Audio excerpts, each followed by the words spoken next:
Hi guys, Mal here. Figured I'd just give an update with the system on more interesting things I discovered.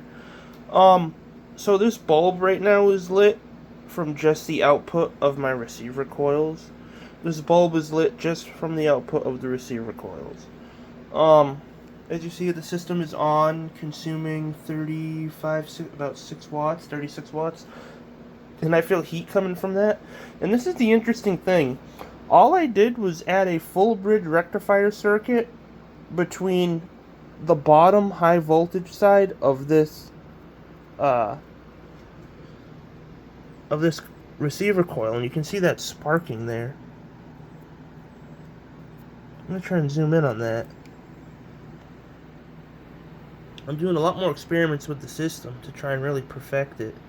As you can see, we got these really interesting purple sparks. They're almost a bluish ethereal purple color. I don't know why that won't focus.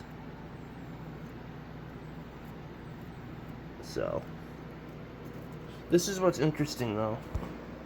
Why does that bulb get so much brighter just by connecting that here? And I also discovered too that when you have the combined DC output, like let's say you make multiple resonant receiver coils, you put the full bridge rectifiers on them, composed of 1N5817 diodes. The best way to read the power, I discovered, is not to connect it to a multimeter and just put it in short circuit current. The best way is to connect it to an incandescent bulb and see what tuning techniques you can do to get the bulb the brightest. So that's what I discovered. That thing's giving off a lot of heat. So that bulb is lit just from the combined output of these 3 receiver coils. And this last part of the circuit really gave it a boost in power, but it does consume a little more power. This is literally, we just connected the AC side of a rectifier to the bottom of an L2 coil here. It goes into a full bridge rectifier, and the other AC end terminates into the negative of the supercaps. I was doing some experiments with charging up batteries with it too, like battery cycling, and this is a heavy battery, so that's a lighter battery. And this system will work with supercaps or nickel metal hydride batteries. Doesn't matter, you can use either one. Supercap is slightly better. So that's going, and we still have the phenomenal wireless power. So I figured I'd just demonstrate that effect. And as you see, if I move this, like if I move this coil, the bulb will get dim.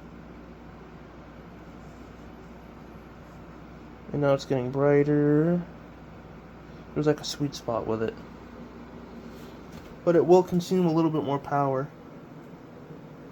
But I'm pretty sure this is kicking off, like this is very hot. That you could probably boil water with that. This is definitely kicking off more than 30 watts of heat. This is either a little over or under 35 watts output.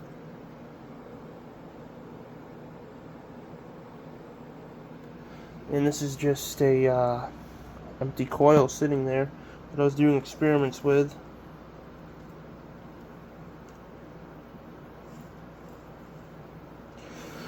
So what's next for the future of this channel? Because, well, the future of this company. Well, the future is looking pretty interesting. I'm going to keep perfecting this system. I'm going to scale it up and see how far we can take it. Right now, the system is completely self-sustainable and runs itself. If I were to disconnect this bulb load and reconnect the solar charge controller back up, it would begin to recharge the supercaps and self-sustain itself. Then we could power on the inverter, which could run an AC load for a short time. I was just really heavily focusing on maximizing the amount of power I can receive from the receiver coils. And I found that effect very interesting and worth showing. Like, that incandescent bulb is lit pretty respectively, and that's just from the receiver coils. And as you see, this is what the ground connection does. It helps it a little bit. Gets a little bit brighter. Hopefully you can see that. But the bulb gets a little bit brighter, and the system consumes a little less power when I connect the ground. And here's our, I don't want to get shocked here, but the power level is pretty good here now. It's about 1.80 amps there at about 80 volts, and that's able to light the bulb. That incandescent, that's about I think it's a 50 watter, and he's lit to about a little under half intensity. Just from my receiver coils. So I wanted to show that. Again, I wanted to give a thank you to everyone who supports and subscribes to this work. You've all been amazing in helping me, and you all have my gratitude. Massive updates are coming to the PDF soon, and I'm going to keep scaling this system. I'm going to scale this system up soon, and I'm going to work on perfecting it. Just had a lot going on the past few months. Sick family members, car trouble, extremely busy at work. But yeah, you know how life goes. You get punched a few times, you just keep rolling with it. You can't quit. So I figured I'd demonstrate that interesting effect. And while that's occurring, we still have phenomenal radiant energy in incandescent bulbs. I mean, in fluorescent tubes. Getting close to this coil, though, will cause that incandescent to dim a little bit. But the real interesting thing is with these little receiver lights. I'm kind of curious now to take these and mount a photodiode. Like, get a flat-tipped LED, right? A flat-tipped LED. And then mount the most energy-efficient photodiode, flat-tipped photodiode, to the other end. It would be like a sandwich. And basically this thing would emit light into the photodiode, then the photodiode would generate power. Because this system, like, I can light up an unlimited amount of these, and it generates, like, so much light without affecting any kind of input whatsoever. So that could be another way to capture the power very efficiently. So I figured I'd show that off. And again, give you a thank you to everyone. So, I will de-energize the system now. And I will reconnect up, I will disconnect this bulb, which is very hot. I will disconnect this bulb. And connect up the solar charge controller, which will then put the system in self-sustaining mode. And if you don't believe this can work, you don't have to take my word for it. You can even download ChatGPT and ask ChatGPT if self-sustaining wireless power systems are possible. Like, don't take my word for it. You absolutely can build these types of systems. I'm just going to have to do this while I connect it.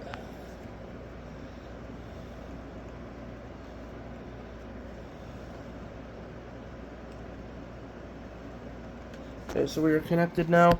All I did was connect the output from my combined receiver coils to the solar charge controller, which then charges the super caps. And now I will turn the system on. And I also have a voltage meter here that reads our voltage. We did drop a little bit below 13.2, but that's because the system was not in self-sustaining mode. I was trying to get the most output I could from my receivers with that incandescent. I was just doing some experimenting and tuning. And I have not once placed this system on a charger since I built it. It has completely run itself for about over a month now. So I will turn this on, and as you see, we will consume a 30-watt load from these super caps once I turn it on, and our voltage will increase. I'm going to try and get that in frame. So, system on, and our voltage increase spikes because we're self-charging, and we're actually using less power than when the incandescent bulb is running. Very interesting.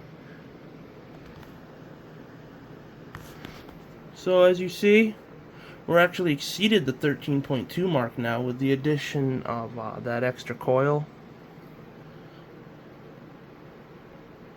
Before, the system would always hover around 13.2 volts, But now we're at, with the addition of this coil where I literally just come off of this connection on the bottom, exceeds the power output. And even keeping this wire stray close to the system will cause it to give off power, which is very interesting.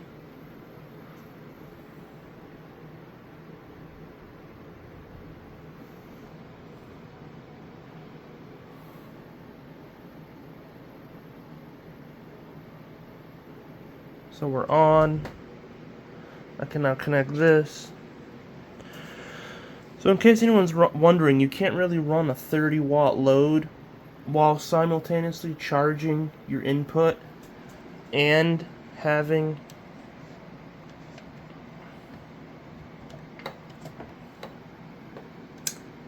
the ability to do this.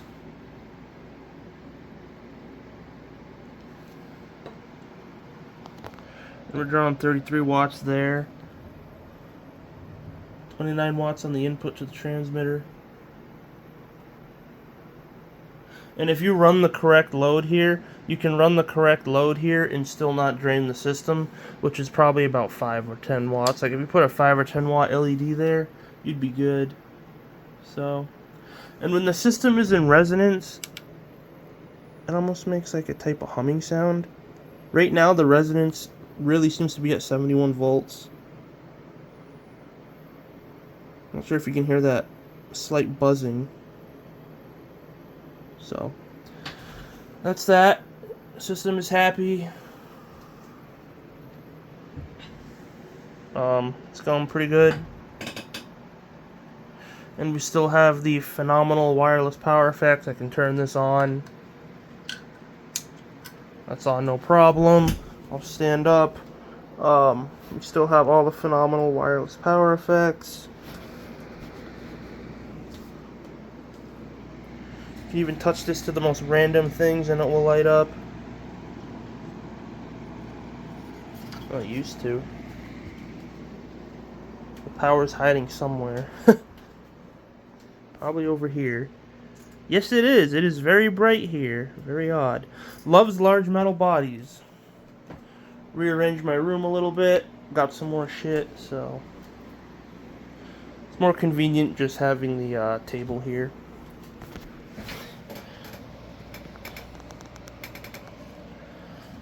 And also having the access to the heater back here with the super good ground was helpful.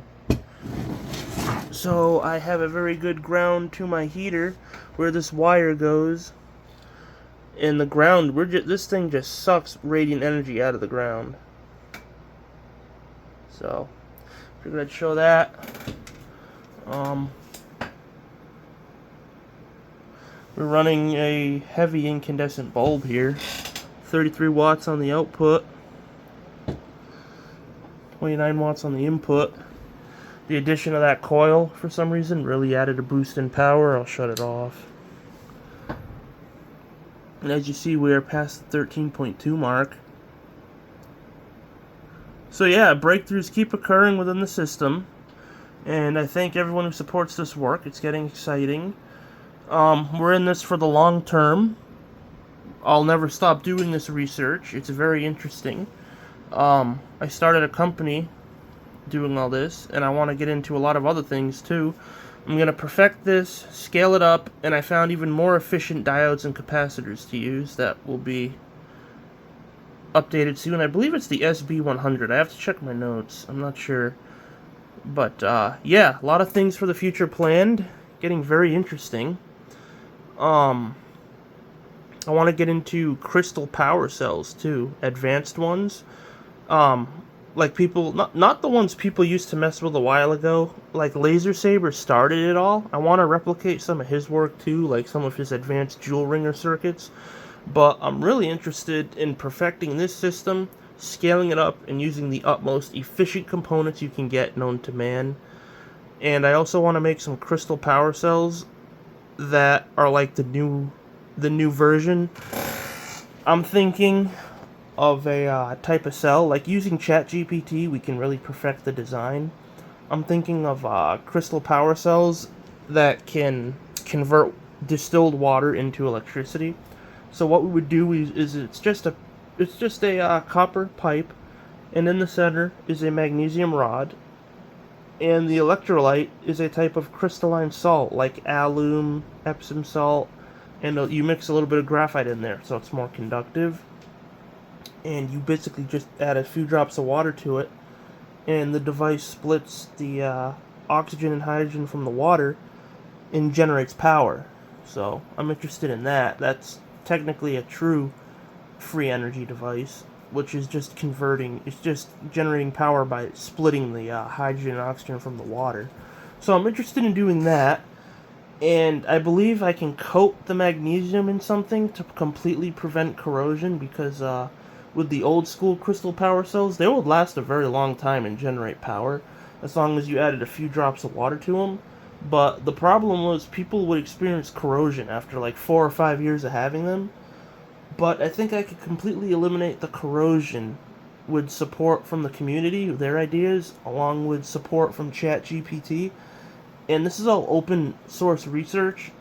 And the idea we had to eliminate the corrosion would be to coat the magnesium with a special type of anti-corrosive zinc, or a type of paste. And we would also use the most non-corrosive crystalline salt electrolyte. We would use alum. We wouldn't use Epsom salt. We would just use alum, Rochelle salt, and a mix of graphite. And we would coat the magnesium with something to protect it, and then we would wrap it in the magnesium would be wrapped in a type of sponge cloth. So when you add the drops of your distilled water, and you have to use distilled water because you don't want to contaminate it with dirty water that could like corrode anything, so the sponge layer would absorb the water evenly, and the device would generate power, and that should eliminate most of the corrosion long term. So that's interesting to try. And yeah, I know I'm talking a lot. Those are my plans. It's basically a video update and me thanking everybody. As you see, I'll shut the load off. We bounce back. That thing just wants to charge right back up to 13.3 now instead of 13.2.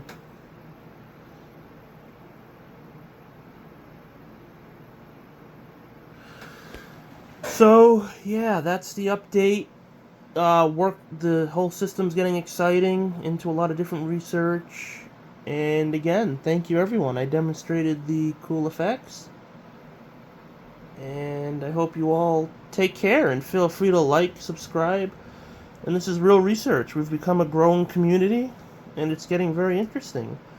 We're basically a multifaceted research company involved in different types of energy devices and power devices. So yeah, thank you everybody, and this video is going on too long, and stay tuned. And I think that almost said 13.27, yep, 0.27. And when the system's in resonance, you can really hear it ringing. So that's that, and thank you everybody, stay tuned.